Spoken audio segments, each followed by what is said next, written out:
नमस्कार दोस्तों, मैं Vijay Tiwari the book society में आपका स्वागत है। जहां हम आज इस वीडियो के माध्यम से सब्जेक्ट कोड BHIC 107 के कुछ महत्वपूर्ण प्रश्नों की चर्चा आपके साथ करेंगे।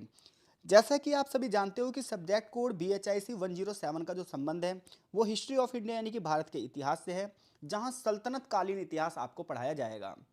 तो चलिए शुरू करते हैं। और आज जो हमारा पहला प्रश्न है वो प्रश्न ये है कि दिल्ली सल्तनत के इतिहास के निर्माण में महत्वपूर्ण स्रोत के रूप में अरबी, फारसी और संस्कृत अभिलेखों की चर्चा कीजिए।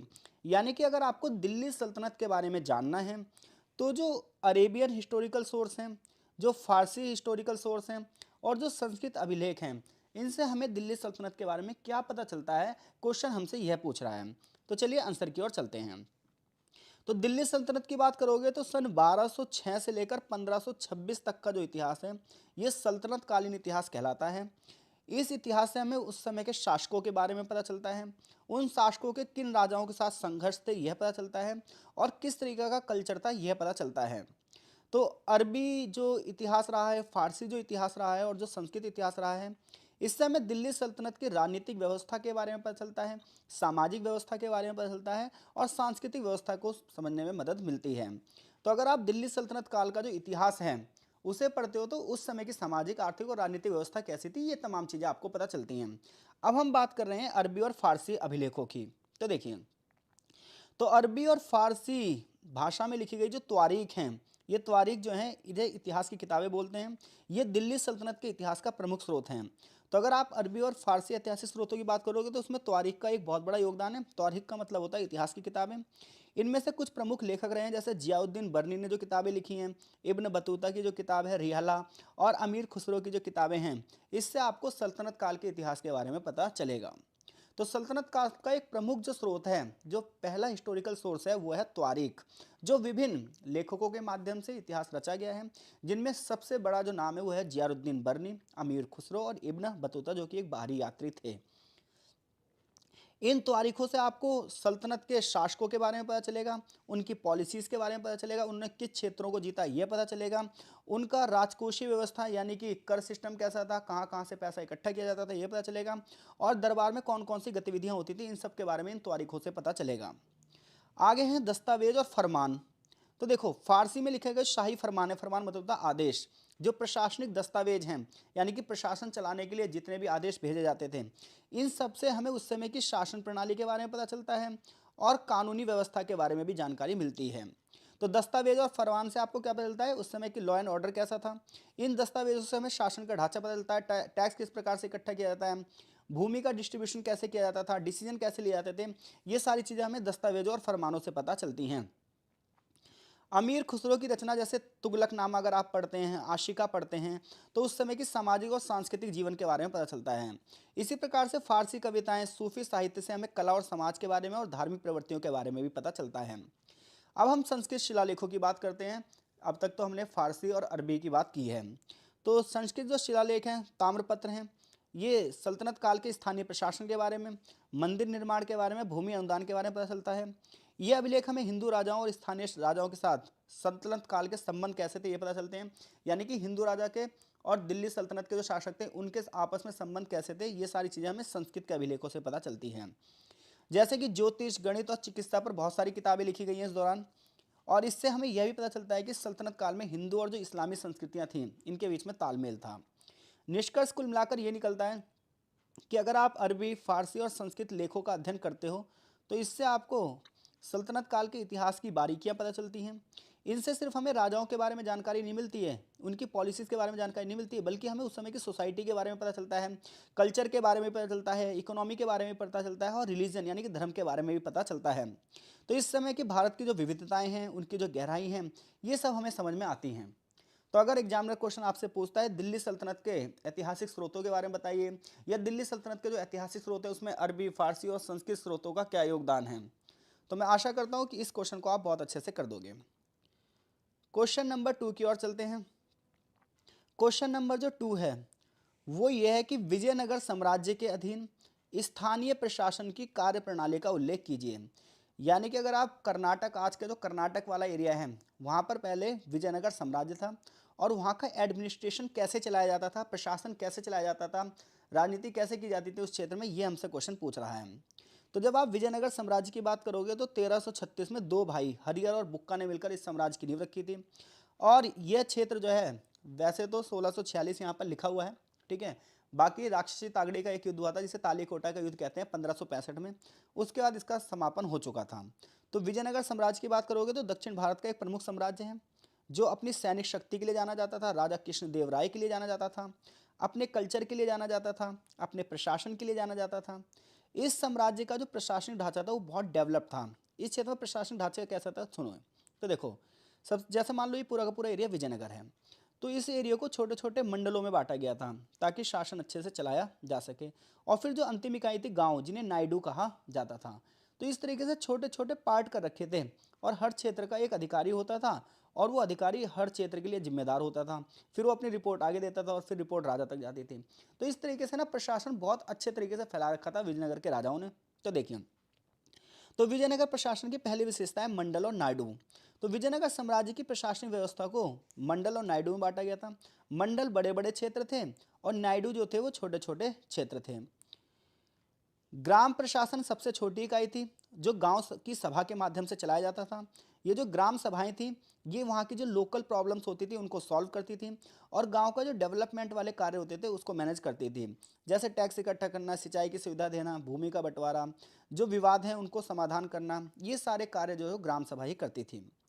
अधिकारियों की भूमिका की बात करें तो अधिकारियों में नायक और अमर नायक थे। जो लोकल अधिकारी थे यानी कि स्थानीय प्रशासन को चलाते थे वो नायक कहलाते थे।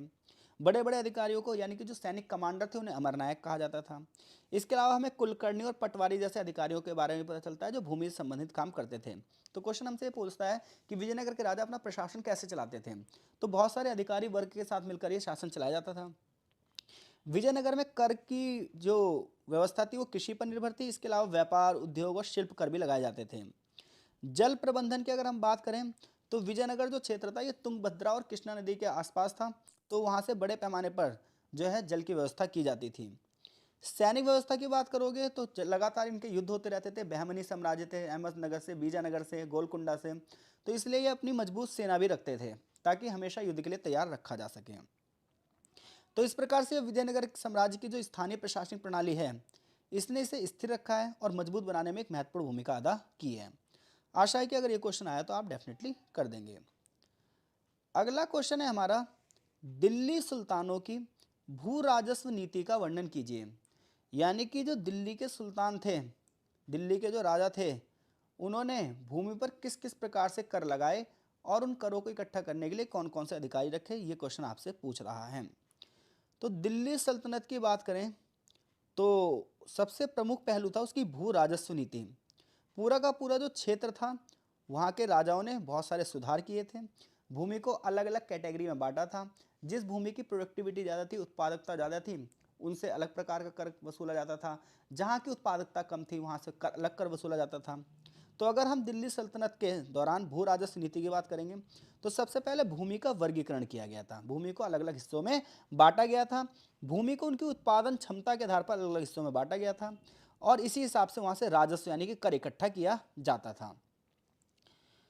भू राजस्व का मुख्य आधार कृषि उत्पाद था, यानी कि टैक्स जो था वो कृषि से ही लिया जाता था और उसी हिसाब से निर्धारित किया जाता था। खास तौर पर कुछ जगह पर 1/5 हिस्सा लिया जाता था यानी कि 20% के आसपास, और कुछ जगह 33% के आसपास कर वसूला जाता था। इसके अलावा दिल्ली सल्तनत की खास बात यह थी कि एकता प्रणाली। एकता प्रणाली क्या थी, तो देखो जैसे मान लो ये पूरा का पूरा एरिया दिल्ली सल्तनत है और यहाँ पर ये राजा है। तो राजा के जो बड़े बड़े अधिकारी होते थे वो उन्हें ना वो नहीं देते थे, क्या कहते हैं, सैलरी नहीं देते थे, वेतन नहीं देते थे, बल्कि उन्हें एक एरिया दे देते थे कि भैया ये एरिया तुम्हारे अंडर में है और इस एरिया को तुम पूरी तरीके से कंट्रोल करोगे। बदले में यहाँ से जो कर मिलेगा उससे अपनी सैलरी वगैरह रख लोगे, सेना का रख रखाव करोगे और बाकी बचा हुआ हिस्सा मेरे को दे दोगे। ये पूरा शासन जो कहलाया तरीका यह है इक्तेदार प्रणाली। तो दिल्ली सल्तनत काल में इक्ता प्रणाली का प्रमुख स्थान था। इसमें सुल्तान अपने अधिकारियों को राजस्व इकट्ठी करने के लिए भूमि का एक हिस्सा दे देता था और जो ये हिस्सा वसूलते थे इन्हें इक्ता कहा जाता था। राजस्व इकट्ठा करने के लिए यानी कि कर इकट्ठा करने के लिए, टैक्स इकट्ठा करने के लिए बहुत सारे अधिकारी भी बनाए गए थे, ठीक है, जो मुकद्दम कहलाते थे। सुधार और परिवर्तन की बात करें तो अलाउद्दीन खिलजी के टाइम पर भू राजस्व नीति में बहुत सारे सुधार किए गए थे। कई बार अलाउद्दीन खिलजी के सुधार के क्वेश्चन अलग से आते हैं। तो खिलजी ये चाहता था कि कर वसूली में भ्रष्टाचार को खत्म कर दिया जाए और ज़्यादा से ज़्यादा फंड इकट्ठा किया जाए। मोहम्मद बिन तुगलक ने भी राजस्व प्रणाली में सुधार करने का प्रयास किया, लेकिन उसकी पॉलिसी बहुत कठोर थी, जिसकी वजह से किसानों पर बोझ पड़ गया। निष्कर्ष ये निकलता है कि दिल्ली सुल्तानों की जो भू राजस्व नीति थी, उसने सल्तनत की आर्थिक स्थिति को मजबूत किया, इकोनॉमी को और ज़्यादा आगे बढ़ाया, एडमिनिस्ट्रेशन को अच्छा करा। हालांकि नीतियाँ कठोर थीं, जिसकी वजह से किसानों पर दबाव बढ़ता गया, हालांकि जमींदारों की स्थिति अच्छी होती ही चली गई। तो अब तक 3 क्वेश्चनों पे हम आपके साथ डिस्कस कर चुके हैं। क्वेश्चन नंबर 4 की ओर बढ़ रहे हैं हम।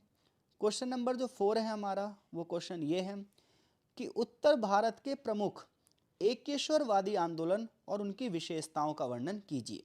तो देखो, मध्यकाल का जब आप इतिहास पढ़ रहे हो भारत में, तो बहुत सारे एकेश्वरवादी आंदोलनों का उदय होगा। एकेश्वर मतलब एक ही ईश्वर को मानने वाले लोग।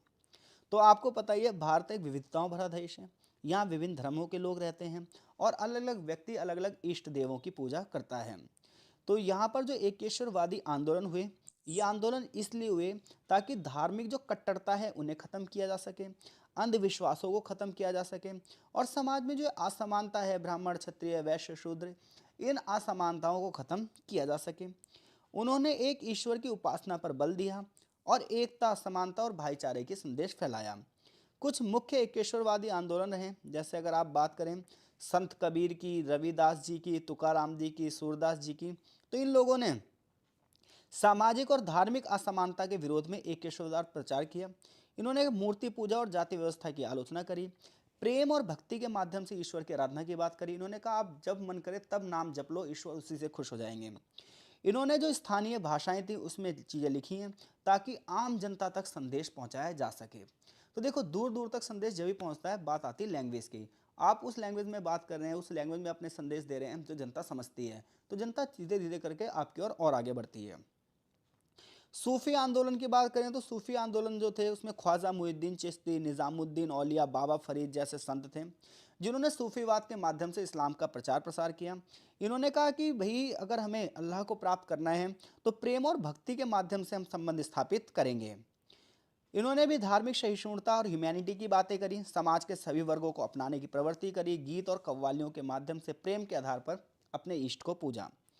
सिख धर्म की अगर मैं बात करूं तो सिख धर्म की स्थापना गुरु नानक देव जी ने की है।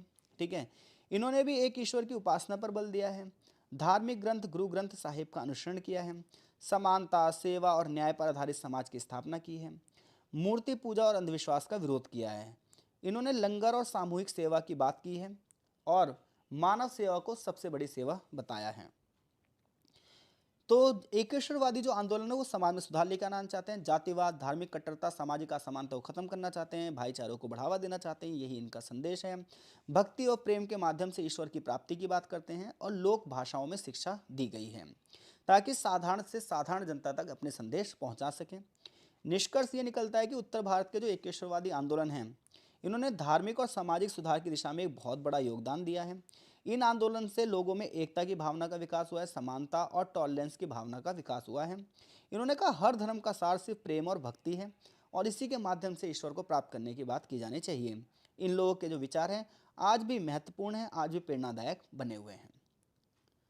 Question number 5 very very very important क्वेश्चनों में से एक है कि दिल्ली सल्तनत की इक्ता प्रणाली की विशेषताओं का वर्णन कीजिए। और इक्ता क्या होती है, मैंने अभी बताया कि ये पूरा का पूरा एक एरिया है, पूरे एक राजा के अंडर में है।